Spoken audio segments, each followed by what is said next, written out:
You're listening to the Unmitigated podcast, the podcast that brings to light the hidden risks business owners and entrepreneurs take every day that may not be covered by traditional insurance. Here's your host, Van Carlson.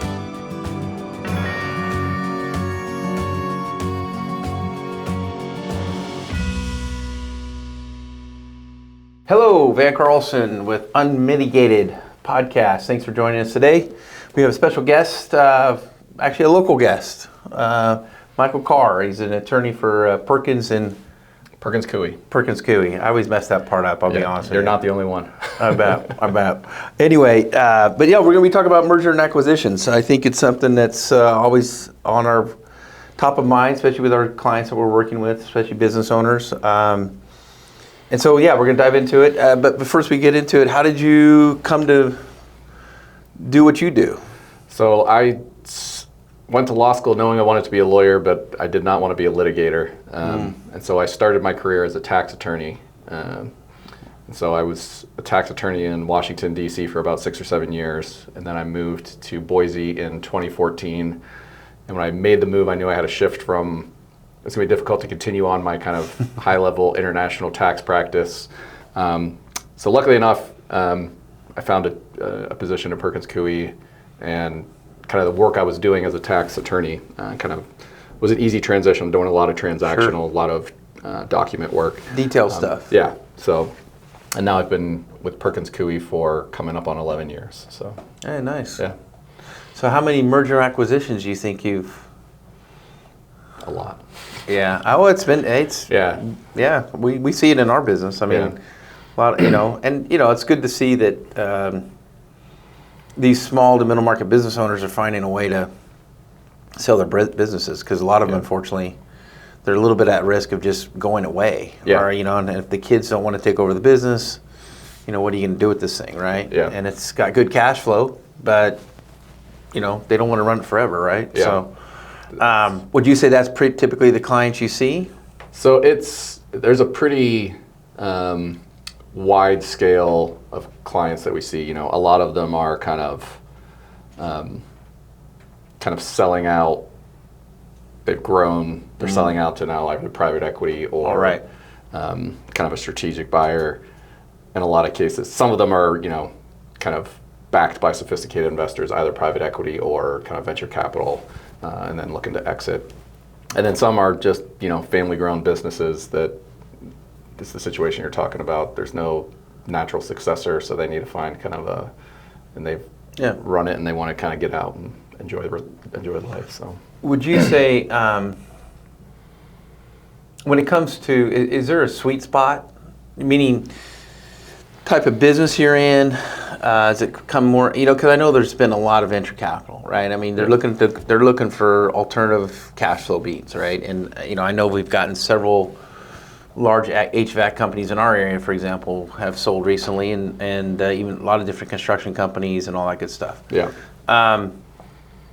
When it comes to the, 3 or 4 top things that are you ready to sell, or is it EBITDA driven?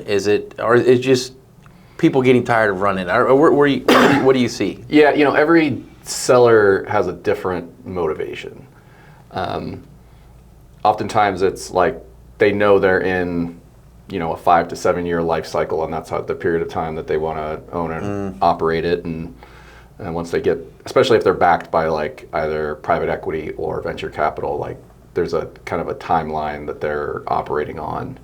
And some people, it's just, they're getting close to retirement and they're ready to move on. But we've worked with sellers kind of full scale. On the buy side, we've been across from sellers kind of across the board. When you start to prepare to sell your business, are you looking, there's a stock sale and an asset sale, right? Yep. And and those are big decisions, right? Yep. And obviously the buyer never wants to do a stock. They want to do an asset. Of course, the seller wants to say, "Hey, I don't want to recapture all this stuff, and I would rather do a." Yeah. So how do you see that play? Is that just a negotiation at that point and a math problem, or what? Yeah. So asset deals are generally viewed as being more buyer favorable, as you mentioned. And I think there's kind of two big drivers of that. One is a tax reason. They get a step up in basis in all of the assets of the underlying business. The second is they can pick and choose what assets and liabilities that they want to take on, and everything else they're going to leave behind with the seller. And it's really more prevalent on the liability side, right? Sure. Because they want most of the assets and they don't want any of the liability. Well, why not? Yeah. Versus an equity deal, like the tax piece of it, depending on whether you are selling an LLC taxed as a partnership or a pass-through, like that is taxed as an asset sale. So it is very comparable to an asset sale from a tax perspective. There's not much decision making going on. That's right. And then if you're actually selling stock of a corporation, there are ways that sellers or buyers can get that step up in basis in the underlying assets, but there it's a negotiation with the seller to get them to agree to that structure. So if you were a owner of a business, would you start to look to convert to a C Corp with that intent in mind? I mean, is that a strategy? No, I wouldn't let that drive your kind of C Corp, S Corp, partnership pass-through kind of election. Because again, all of these, this liability kind of protection for the buyer, we can deal with that in an equity deal as well. Like lawyers have figured out ways to get around it's all come down to documents and negotiations and what pain point, who's going to get what. And, No, that's cool. Because I know it's a debate I hear, throughout, and it's just getting to there's some of the first steps, right? When you start to look to sell your business. Now, let's say you're going to sell your business, and you want to. How would you tell a buyer, or a seller, to want to? Where do they start? Meaning, do they start with do they interview agents? Do they go to you first, and you make some recommendation? I mean, how's that look? So, I would say it's never too early to start planning to sell your company. Like, you need to be organized throughout. You need to and it's part of it is like assembling the right team around you to help you through that process.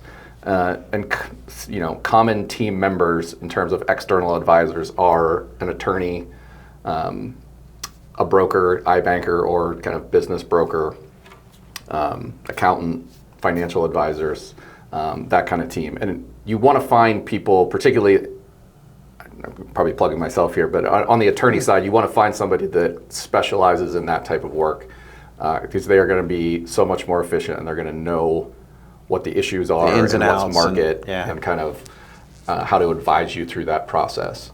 But in terms of like operating your business, I always tell people when I talk and do things like this, like get a due diligence request list, and it's start checking the boxes. And every law firm that does M&A's got one, and it's going to be 10 or 15 pages, single spaced, asking you for everything about your business. And so as you're operating your business, I think it would be helpful to let's organize similar, chances are the due diligence request list that when you go to sell will be different, but it's going to ask for the same stuff, and you'll have kind of already formatted and organized. Similarities to like getting a loan? Meaning that the things you have to prepare for, make sure they're the accuracies. They're always going to be asking for all of your financials, your organization. Financials are the number one thing that you need to have squared away. That's one of the things that's lacking, right? I mean, especially the founders, right? And I can only say that because I was a founder of a company, and I know my financials were in disarray for a while. Because it's one of the, I think it's, what is it? Sales, operations, and in finance, right? I mean, it kind of goes in that order for business. And a lot of times the finance is kind of, especially if you're trying to stay away from the banks, right? You don't have to have so much of that stuff, and then you scramble to hurry up to get it all done. But from my point of view, it's the finances. And I would say that, that's never too soon to start good financials. Financial. They'd like to see a good track history, right? Oh, yeah. They're, if you're dealing with a sophisticated buyer on the other side, they're going to do a quality of earnings report. They're going to dig in. They'll probably recreate it. And to a certain extent, that's that's beneficial to business owners, because a lot of small business owners are probably like running some personal things through, and it's artificially driving down revenue or so. Yeah, the ad back ends, right? You get the ad backs to make the multiples better. Yeah, like I said, we've had a lot of clients over the years sell their businesses, and a lot of times it's been interesting. But it has been very interesting to see the venture capital folks come in. Yeah. It doesn't seem like there's any size of business they're not willing to entertain, as long as it's got good cash flow and it's predictable cash flow, right? Yeah. So and certain VCs, if you're really early stage, you don't even need that if you've got a good idea and kind of a proven founder. A lot of money out there. Oh yeah. Yeah. There was some statistic I was dealing with a couple years ago. I think they were saying like 3 million businesses in our country were owned by people late 60s, early 70s, and there's this whole trend. When they talk about the transitioning of this wealth, it's not. I don't think it's stocks and bonds that people have invested in. I think it's the businesses that creating good cash flow. Yeah. And I think one of the things that you should be looking at today, for sure, instead of starting a business, is maybe buying a business, right? And that's what I see. So actually, I know the Gen Zers right now that are coming out of college right now, they're even looking at starting or owning their own businesses much more than the previous 2 generations. Which I literally just read that like yesterday. Oh, that's interesting. Yeah, I know. I thought that was interesting too. So when it comes to getting at the goal, getting the ball over the goal line, right? I mean, that's what besides financials, is there anything else that would hang up? A lot of the times, like if there are known legal issues that you're just kind of ignoring and trying to like sweep under the rug and hope no one notices, like that's not going to happen. Lawyers are going to find them. And so just find them, address them, get them out of the way, clean it up early before you get too far down the road.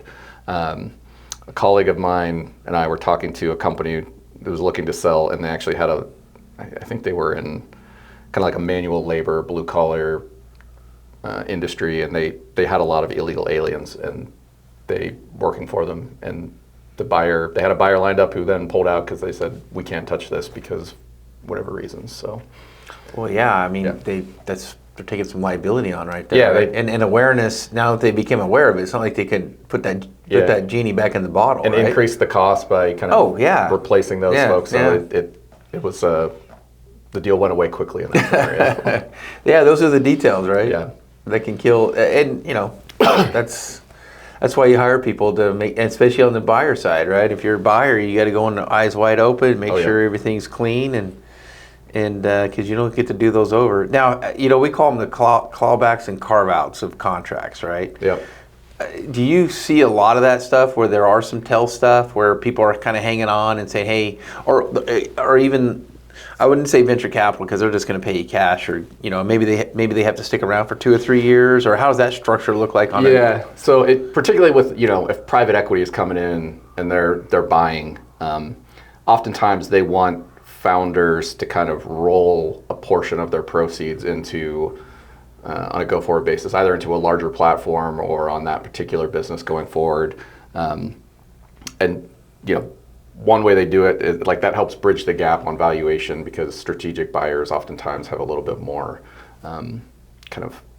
resources to buy with. But it does give kind of sellers a second bite at the apple, because these private equity funds come along and they're good at operating businesses. That's why they do what they do. 100%. So you roll and you wait for another 5 to 7 years and you get another kind of liquidity event. The one thing I would say, I'm thinking about it right now, just from my own perspective, and then also too, just working with business owners for the last almost 30 years in the insurance world, is continuity. Meaning, if founders can start to move themselves out to where they don't have to be the face of the company, or they're not the relationship guy that the new buyer's worried about losing relationships because there's you're going away and you golf with this guy all the time and he represents 30% of the business. Right? And that's very common. And sometimes it's I bet it is. Sometimes the founder or the owner is the business and they need time to transition. Other times, if it's a bigger, more established company that's really kind of maybe a software company or something like that, the founder probably has become less integral to the business. We'll say irrelevant. Business. Yeah. Every founder should work themselves into irrelevancy in their business. It sounds bad, but yes, that's exactly right. No, it's not easy to do, but I think it's important, and because I look at the same thing on my horizon, mostly for me to step away and go enjoy grandkids all the time. But no, I think that's one thing I've seen a lot of, and two, it brings value to your business too, right? I mean, if you're not the guy all the time, and you got good continuity, not only does it make your business stronger, but it makes it more sellable at that point too, because and let's when you do go to sell your business, one of the things I've seen, and I'm sure you've seen this, is everybody keeps their job. I mean, everybody stays in place. A lot of times they're keeping the name. The least disruption as possible in that transaction, the better. Yeah, and that's certainly, I think that's probably really true on kind of private equity. Yeah. Like they're looking to impact culture less, and they may not have a company-wide CFO versus if you have a strategic buyer come along, they kind of already have their own. They have their own administration, culture, and they have and they may have their own finance team, and they don't need another CFO. So like, it really depends on the buyer and the team, how established of a team they've got in place. Yeah, and the big term roll up, right? You're hearing that kicked around a lot, right? Where they're just looking at these, we'll call them mom and pop type industry businesses that they can roll up under one umbrella and then get rid of duplicative services and bring efficiencies, bring technology into them, because a lot of these folks have chosen not to. These are people that are in their late 60s, early 70s, and they're holding on to paper as long as they can hold on to it, right? Yeah, and we've represented kind of roll-ups in both like HVAC, plumbing spaces, dental space. We've done we see kind that of buy-side mergers roll-up. And then certainly we've sold into the companies that are rolling up too. So and then they're packaging stuff up, either sell to the next guy or maybe even go IPO, right? Yeah. And that's where the seller can get a little bit of the juice, because if they do go to an IPO situation, he's in a stock option type situation, is what I've seen some of the structures. Yeah, IPOs, they don't happen as often as they used to. But yeah, that is a kind of another. That's a long-term strategy. Hopefully it works out, but don't bank on it. That's how I would describe it. Yeah. No, I would say that a lot of times, like everything, these business owners become your friends and stuff, and you kind of watch them go through these transactions, and it's definitely it can be complicated. Especially holding it. If you're going to have to hold a part of the note, and I don't see that in venture capital folks, obviously. But when you talk about a privately held enterprise, and especially the transaction, you're not an ESOP. You're not big enough to do an ESOP, so you can't sell to your employees. But one of the things that we experience is, they're extremely loyal people that own these businesses. They got 2 or 3 people that are on their payroll that really grew their business. They're not in a position to buy you out. Yeah. How do you there's no silver bullet to anything, but how do you, is there a way to structure that to where it's palatable for both, the owner that's going to sell to key employees that. It's an interesting question. Going back to one of your earlier questions about like how do you prepare, you should be thinking about like, okay, who is a potential buyer for my business? Is it private equity? Is it a strategic buyer? Is it an IPO? Is it key employees that I need to kind of bring up and groom and like they're going to take it on? Chances are, if you're in that last category where you're selling to kind of key employees to transition it to them, you need to be prepared to finance the deal for them and take back a seller note. You're going to want it secured by all of the assets of the company or the equity of the company. So in the event that something does go awry, that you have the ability to come back in. In my experience, if you're really selling to key employees, you're probably offering fewer reps and warranties to those folks, because chances are you're financing it versus a third party that's really coming along with capital. And so it's price or terms, they like to that's right. Yeah. So, and do you see that being a successful way of doing it. Let me back up. As far as from a merger acquisition, as far as the steps you need to take, should not be any different than if a private equity came in, first and foremost. You still got to go through the formality. You still got to make sure you got the attorneys, the accountants, the financials. Yeah. All of that, you still want to do it because you want to, you're not going to get away with giving your key employees that you're selling to no reps and warranties at all. Like they're gonna still want some stuff from you, and you always want that. Be prepared in case you don't ultimately sell to them and you ultimately sell to somebody else. So, right. Yeah. There are no there's no straight lines on any of this stuff. Yeah. So I mean those are the types of questions I get asked all the time. And it's like sometimes you'd love to see some of these employees step up and take the company over, and I'm sure they'd love to do it, but the risk the business owner is taking is substantially more so than any other merger acquisition I can. Oh yeah, you are really at the mercy of the operation of the business going forward. So you got to trust that these people are going to be able to operate it and be successful, because chances are, if you're financing it with a seller note and ultimately they can't pay, chances are the business is not in the same condition that you left it in. So right. I mean, those are things that I can only imagine what you put in that contract. Make sure you see the financials. Make sure you're. The other thing I see that kind of hangs up the M&As is when you're too one-sided to either a supplier or a customer, right? On a percentage basis, like, hey man, this guy's driving 60% of your revenue. He goes away, and you guys are brother-in-laws.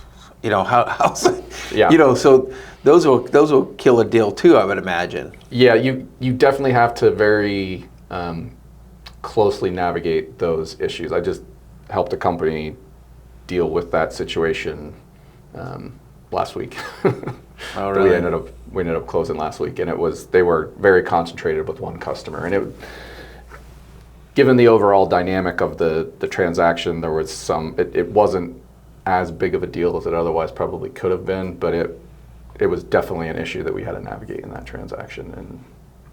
And you had to address it with and getting the buyer comfortable with it and making sure, like, if this goes away, what happens? And ultimately, we had to make some concessions on that side to get the deal done. But yeah, and I think that speaks to your experience, right? I mean, that's why you want to go with somebody that has been down this road. I think the more I work with attorneys, which is my favorite people in the world, I love it. I definitely can like M&A attorneys. Everybody else, I'm not so sure, but we're deal makers and not like you're not deal killers. Well, you can be a deal killer only because it's the right thing to do. Yeah, I describe litigators as like they're playing tug of war, versus an M&A lawyer. Like, we both want to get to the same end point. We might argue about how we get there, but you're going to try to get the best deal the person that you represent, right? Yeah. So, no, that's fair, and I would say that.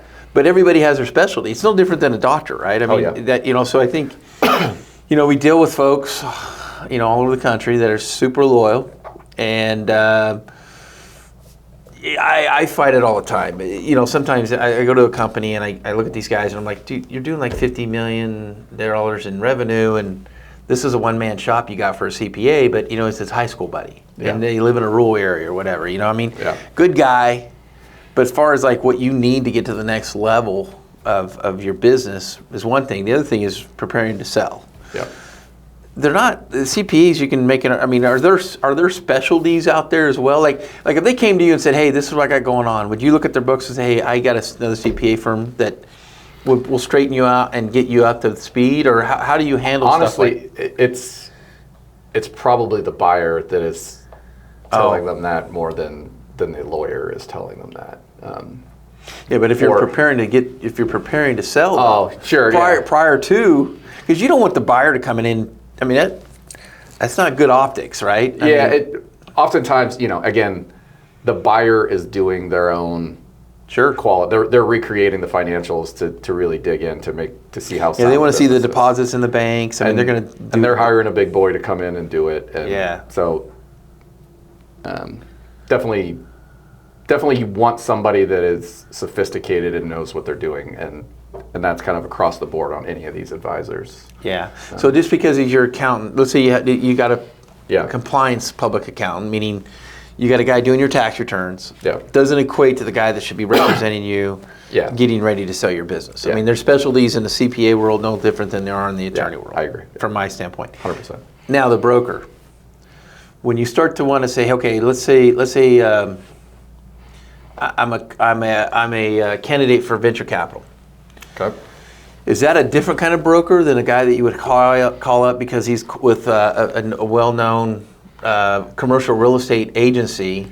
Yeah. You know what I'm saying? I mean, yeah. To me, it's kind of the size of the deal kind of dictates whether you're using an investment banker or you're kind of finding one of these business brokers and using them. Investment bankers, they both get paid off a percentage of the deal, but to get these sophisticated investment bankers, you have to be at kind of a certain level before they really kind of would entertain the idea. That has to work out and the right industry that they're familiar with, and because I would imagine those guys would be pretty specialized in certain industries too. Then, that like if they're a software, they're putting buyers and sellers together probably because they got their network and they know So I can see where that could be everybody's gonna have their specialty on this, and so I guess the message for me is, understand that, and the people you're working with today doesn't mean the people you're going to be working with when you go to sell your business, especially like a corporate attorney or somebody like that you've worked with in the past to do your corporate docs. Doesn't equate to being able to do a merger acquisition for you. All those types, and I bet the corporate docs can be a real nightmare too sometimes. Because I got like a full scale corporate practice, and sometimes I get formation docs. They're not even close to selling; they're just kind of looking to like grow and operate. And we always take a look, and there's inevitably problems. And oftentimes it's not even a lawyer; they go and find them on like LegalZoom or something like that. And I know they're just not the. No. So yeah. I mean, it maybe someday, right? Yeah. But hopefully at least like 20 more years, so I can at least get through this. You're not worried about AI or anything? Well, it's a varying quality depending on the project that you give it. So I call the AI right now the golden age. We'll see where it all goes from. Yeah, it's very true.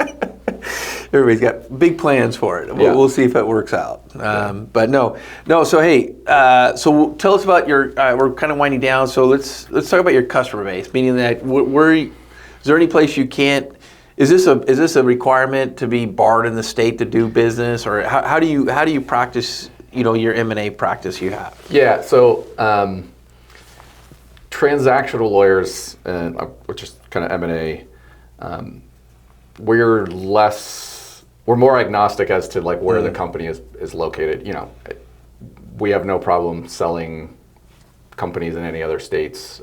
It's really kind of if you're the licensing really kind of matters more if you're going into a courtroom. Sure. And which makes sense. Yeah. And we represent companies all over the country. A lot of our companies, I'm sure you're aware, are probably organized in Delaware because that's kind of the key jurisdiction for formations. Yeah. S corps. Yeah. Yep. Yeah, and so that being said, how would they like to, if I had a client, if we had somebody watching this that had a client coming up, or if it was a client themselves, if you're looking, how would they contact you? Just shoot me an email. I'm on Perkins Coie's website, mcarr@perkinscoie.com. Okay, and hey, we'll probably post that too on the Unmitigated. So great. So anything else like. I always do the one. It's kind of like the prompting in AI, right? It's like, what am I missing here? What if I not covered some? What are some hang-ups and? Yeah, I'll probably do it pretty quickly. Other things that can like throw monkey wrenches into deals are like an earn-out in the event that there's kind of a gap in what the buyer is willing to pay and the seller is willing to sell at. That the earn-out can often bridge that gap, which is a post-closing payment. Related to the performance of the company kind of 12 to 24 months after the closing date. Those often get heavily negotiated because those are directly impacting dollars that are either going from the seller or the buyer to the seller or that aren't. Well, I mean, I can see that. I mean, you everybody would be aligned at that point too to make sure it's all going to work out, right? Well, the buyer or the seller's worried about the buyer doing something to, continue to actually, the business is successful, but if they somehow find a way to not meet the metric that the earn-out is tied to. Intentionally try to sabotage. Yeah, you accelerate some expenses or you defer kind of revenue. And the buyer obviously doesn't want this. So the seller wants to kind of maintain as much control over the business that they've sold as possible. And the buyer's like, no way, don't touch it. Like, this is mine now. I'll operate it however I want. And there are kind of there's some common things that we can get buyers or sellers to agree to it. It just depends on the transaction. So. And how bad the buyer or seller want it. Yeah, that's right. I mean, it's all about motivation at the end of the day. How bad they want out or how bad they want in. Yeah. When it comes to the websites, one of the things I think about today was the brand, right? Where you've built this brand, you've done all this money you've put into marketing yourself, doing all that kind of stuff, and now it's an asset purchase. One of the things that we get, just based on what we do with self-insurance and all that stuff that we're doing in our world, how does that transaction, how do you take over a website, keep the reviews, and I mean, do you guys have solutions for all, I mean, is there a workaround on all that? Because I mean, you're buying a business, let's say it's a restaurant, and you got 1,000, and you've got 4.9, and now you're starting a new business, a new entity, because you did an asset purchase, and now you're not able to capture that. Is there workarounds on that today? Yeah, the website is certainly one of the assets that is being transferred from the seller to the buyer. So you're transferring ownership of that website. Like Google reviews and things like that, they kind of naturally stay in place because chances are, as long as you don't move the address, the phone number, stuff like that, you're probably okay. Even though you might change the legal entity, the DBA stays the same. The name of the company is still probably staying the same, even in an asset deal, because they're going to make the seller change the name to something else, and the buyer's going to kind of step into that name or either operating as a DBA. Okay. Sorry to throw a monkey wrench on that, because that literally came up on a risk assessment that we were dealing with, and a guy was looking at going, "Hey, I'm buying a lot of this because of the reviews he's got." I mean, it's like to rebuild that.